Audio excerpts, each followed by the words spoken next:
kino gihe tugezemwo abarundi batari bake bagwaye ingwara y'ubwoba, bafise ubwoba bwinshi batewe n'inzego z'ubutegetsi. Ibi ni bimwe namye mvuga, iyo uterwa ubwoba kenshi ukamuhagaritsa umutima ucugira traumatisme, ucugwara ya ngwara yihahamuka.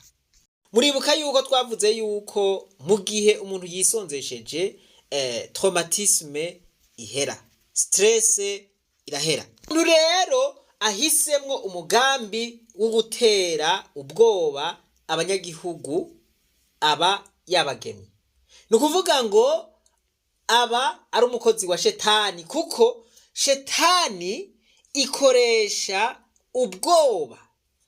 Ubwoba n'umwambi wa shetani icumita canke itera abantu kugira ngo ntibashobore gushika kuvyo bifuza gushikako. Mbaza muti none hariho umuntu atagira ubwoba? Oya, twese turagira ubwoba, mugabo umuntu aragerageza uko ashoboye kose akabutsinda. Mandela ati, nasanze umuntu naho aba afise umwete adashobora kubura ubwoba. Atariko ategerezwa kuba afise ubushobozi bwo kubutsinda. Se turagira ubwoba, ariko bamwe baremerera ubwo bwoba ko bubacinyiza, bagaca bahagarika ivyo bategerezwa gukora ntibabikore kubera bwa bwoba. Mugabo abandi naho baba bagize ubwoba baremera, bagatimba, bagatera intambwe, hanyuma bwa bwoba bugahera, bagashika kuvyo bifuza gushikako. Aha rero benshi niho babanira. Umuntu agasanga afise ivyiyumviro bitomoye mu mutwe, ugasanga yarabipanze neza, mugabo agashika ahantu akagoma, akagira ubwoba, avuga ati ibintu nobikora gute, akagira ubwoba bwo gutangura. Mugabo uwundi nawe afise ivyiyumviro vyiza mu mutwe, aravuga ati homba homboka, are atarutse, agataruka, ukazubona yashitse ku ndoto ziwe. Wa wundi nawe yatinya akagumuko. Ndazi neza ko hari abantu benshi usanga bafise ama projet, mugabo vyabagoye kuyatangura. Kubera iki? Kubera ubwoba. Iyo ugomvye gutsinda ubwoba, mu yandi majambo ufata ikintu bita risk. Reka rero tugaruke ku bibazo biduhanze kino gihe, harimwo n'ubu bwoba nyene. Uwahoze atwara leta zunze ubumwe za Amerika, akaba ari no ngaha ku madolari mwaba mwamubonye, yitwa Thomas Jefferson. Yaravuze ati, mu gihe abantu batinya leta,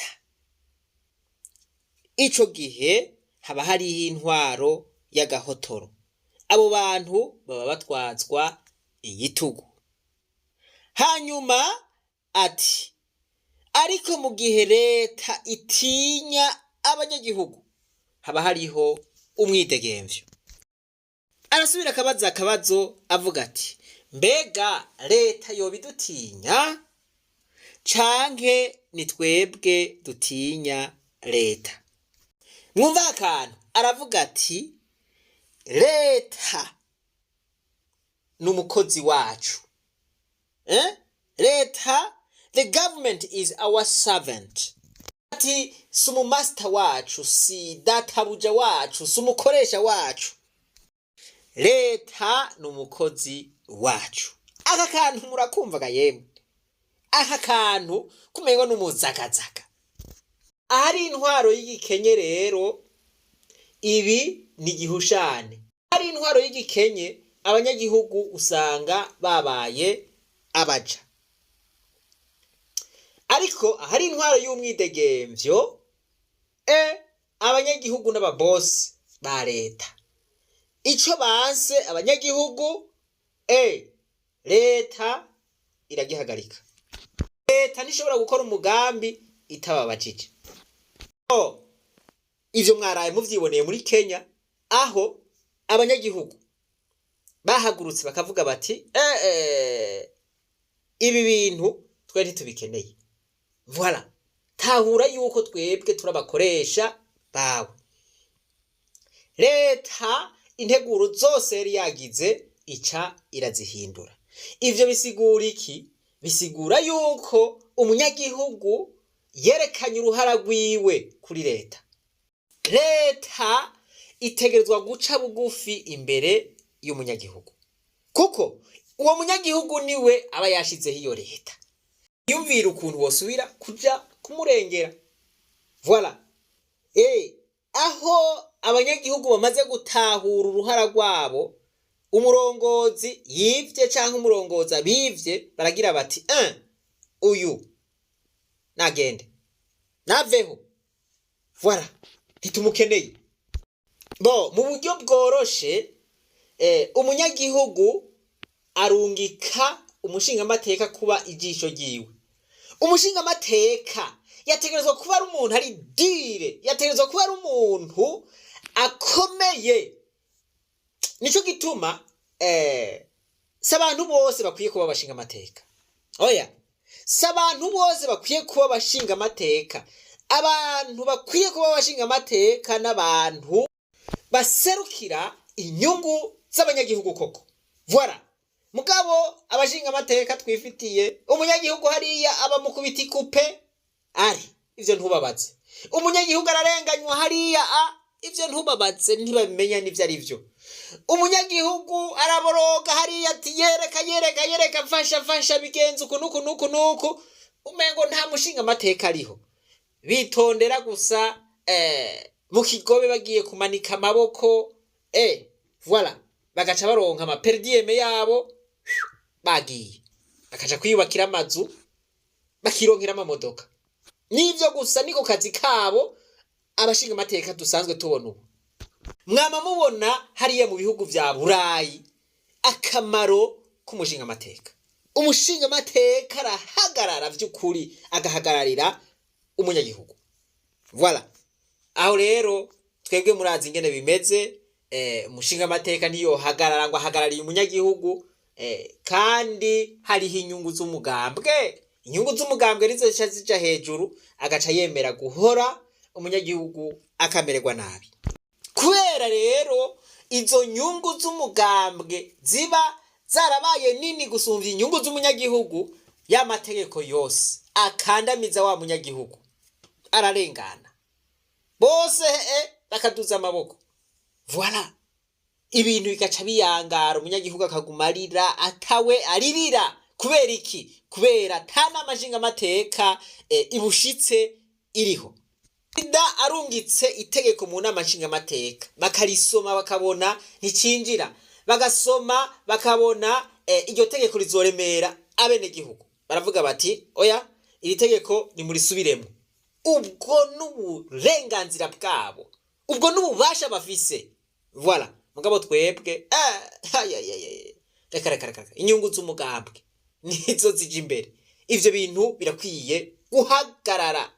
Bo murantunga karako nshishijemwo, ariko nibi vyose bijanye n'ubwoba. Mbega hamwe no haguruka nkavuga mu mugambwe barashobora kunkuramwo, mu mugambwe barandaba igitsura. Voilà, ivyo vyose murumva yuko ari ubwoba. Mu gihugu c'u Burundi rero nariko ndavuga nti, mu gihugu c'u Burundi kino gihe abantu buzuye ubwoba, kandi yarushe iraba n'ingwara, kuko iyo ugize ubwoba umwanya muremure ucugira traumatisme. Reka turabe Dawidi muri Bibiliya ingene yabikoze kugira ngo ace mu ryahumye abari bamuteye ubwoba. Tubisome muri Samweli wa mbere igice ca 21 guhera ku murongo wa 12.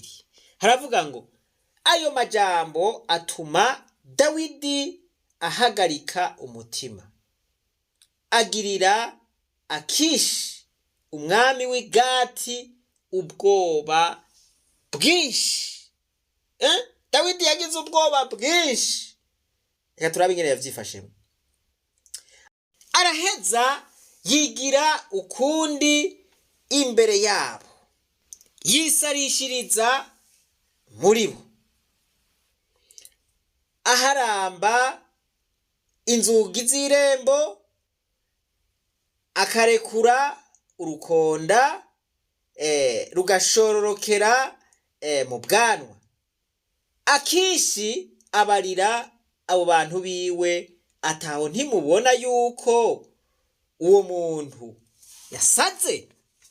Voilà, murumva aho Kajede yagize, murumva aho Gatrike yagize, yarisarishije. Voilà, yarisarishije. Yarabonye ati ahantu bagabo, ahantu ndahava jewe, aca yisarisha. Voilà, Akishi abwira abantu biwe ati aha nimubona yuko mwe mwazanye umuntu agwaye mu mutwe. Voilà, ati catumye mumunzanira ni giki? Mbega harabasazi nari nkeneye muko munzanira uru rugabo kunsarira imbere. Murumva ingene yavuze ngo muko munzanira uru rugabo kunsarira imbere. Ati urugabo nkuru ngo kwinjira mu nzu yanje. Voilà, muravyumvise? Dawidi rero acara bacika, niyo yahungira mwisenga y'Adulamu. Aka kantu rero Dawidi yakoresheje n'agatrike gakomeye. Yarabonye uwo mwami amuteye ubwoba bwinshi, aravuga ati ahantu je ndaharokoka. Aca yigira umusazi, atangura kuharamba imiryango, arekereza urukonda, rugashika no mu bwanwa, sinzi n'utundi tugeste yo yaragira, utuntu nyene tw'umuntu adakomeye mu mutwe. Bati wa muntu erega arasara. Voilà, mugabo gwari ubwenge, bwari ubwenge. Voilà, Imana yari imuhaye kugira ngo ashobore kubacika. Kino gihe rero hariho iterabwoba ryinshi mu Burundi, abantu kuri rezo sosiyo ngo simvuga, barambona, baramfata, baranyuruza, baranyica. No kuvuga ngo ubwo bwoba nibwo bwuzuye abantu. Voilà, aka gatrike rero karashobora kudufasha kino gihe. Agatrike Dawidi yakoze, naho mutokwisarisha ngo muba basazi, hari igihe kameme bishoboka yuko ushobora kwisarisha. Ukashobora kwisarisha nko mu gihe bagufashe, bakabona yuko uri umusazi, mugabo wowe ufise ihangiro. Ivyo byose ubikoze ufise ihangiro ryo kugomba kwikura mu vyara vy'abo bantu, ni vyiza. Dawidi murumva yuko yabikoze agomba kwivana mu vyara vy'abo bantu bari bamuteye ubwoba. Rero abarundi ntitwokwamira mu bwoba igihe cose. Tumenye rero ukuntu tubwirizwa kwigenza. Donc ubwoba murazi yuko dutegerezwa kubutsinda. Ikintu ca mbere cyo gutsindisha ubwoba ni ukwizera. Ahari ukwizera nta bwoba buhaba. Inzira ya kabiri ni inzira ya Dawidi, ni tekinike ya Dawidi. Imbere y'ubwoba, iyo upavye ni ngorane. Ni ukuvuga ngo raba ukuntu wiyorosha, ahubwo ntusubire kubishira ku mutima cane. Voilà, Dawidi wewe yaciye yigira umusazi, atangura kwitoresha utuntu, muravyumva? Ubwoba ubishize ku mutima cane, aho biba vyakunaniye. Mugabo ibiteye ubwoba, we wirekuye, ukirekura nyene, ukabanza ukirekura, ukabifata ibisanzwe, aho uratsinda. Mugabo uburi kurondera uburyo wobivamwo. Umuntu niwe yabivuze neza, yaravuze ati ubwoba canke fear. Ati iri jambo rifise insiguro zibiri. Ubwa mbere, ufise ubwoba. Twese turagira ubwoba, nabivuze. Insiguro ya mbere avuga ati muri izi nsiguro zibiri urahitamwo iyo ukwiye gufata.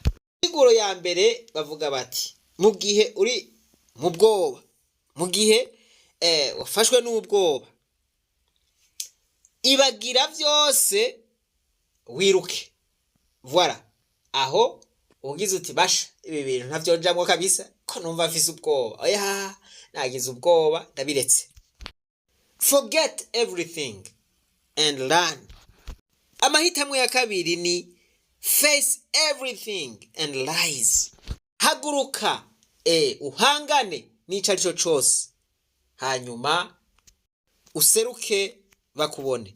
Ariko rero ku bafise ubwoba twazanye ya karata nshasha canke ya shene nshasha, aho bazoja muri iyo shene ntihagire umuntu n'umwe abona uwundi, ugiyemwo akababonwa na twebwe gusa.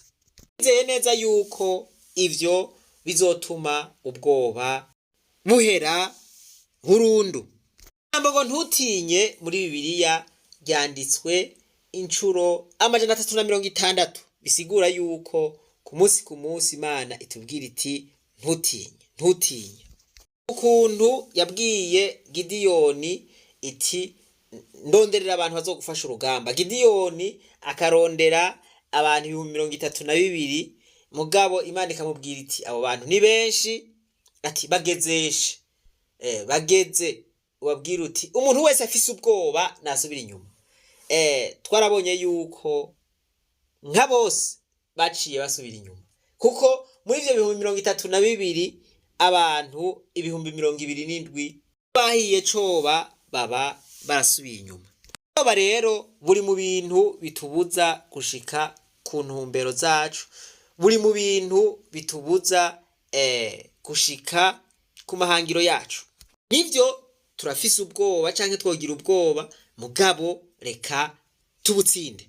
Abarundi rero mutsinde ubwoba, mwitabire ku bwinshi iyo shene nshasha twabateguriye, aho ata muntu n'umwe azobona uwo bari kumwe. No kuvuga ngo iyo shene izoba ifise protection canke ikingirwa rikomeye cyane. Voilà, nibaza yuko hari abamaze kuyikoresha bakabona ingene ikora. Nuko rero Imana nibahezagire, reka twibananize gwa rugendo rwacu maze tugaruze umunezero Satani yatunyaze. Umuntu atarashika mu ishuri ry'abarundi bose tumuhaye kaze. Mwibuke ko turi muri ya misi 40 twisonzesheje.